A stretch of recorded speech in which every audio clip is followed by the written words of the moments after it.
নমস্কার, পার্থসারথী সরকার আরেকটি স্বরচিত কবিতা নিয়ে আপনাদের সামনে হাজির হয়েছি।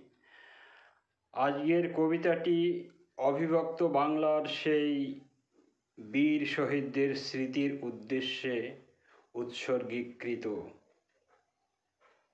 কবিতাটির নাম রক্ত ঋণ।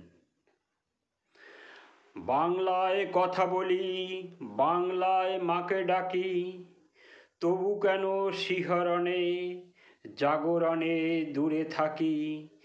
নাওয়া খাওয়া চাওয়া পাওয়া এক ভাষাতেই গান গাওয়া।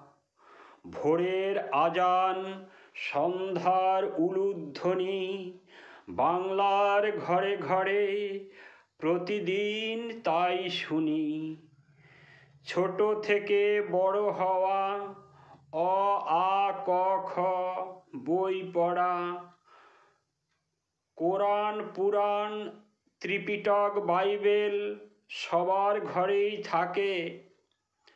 সকাল দুপুর বিকেল রাত্রিতে যে যার ইষ্টকে ডাকে। কেউ বা আল্লাহ, কেউ বা হরি, কেউ বা বলে যিশু। যেই নামেই যাকে ডাকো আলাদা নয় কিচ্ছু। বিনয় বাদল, দীনেশ ক্ষুদিরাম, সালাম বরকত জব্বার কত নাম।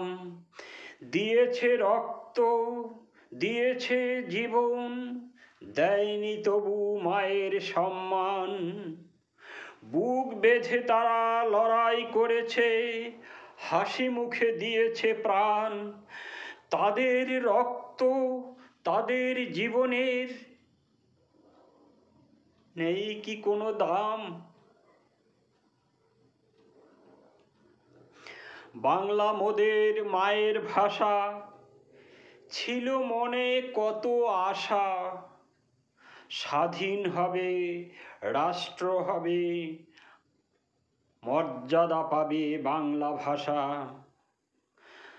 ভাষার জন্য দেশের জন্য যারা দিয়েছিল রক্ত, বাংলা মাকে আজ বিভক্ত করে দুই ভাগে বিভক্ত। কবিতাটি এখানেই শেষ হলো। যদি আপনাদের ভালো লাগে, আজকে 21শে ফেব্রুয়ারি সেই 1952 ভাষা আন্দোলন প্রতিটি বাঙালির মনে ব্যথার জাগে, আজও জাগে। তাই তাদের স্মৃতির উদ্দেশ্যেই আমার লেখা অবিভক্ত বাংলার। একটা লাইক শেয়ার এবং একটা সাবস্ক্রাইব তো পেতে পারে কবিতাটি। নমস্কার।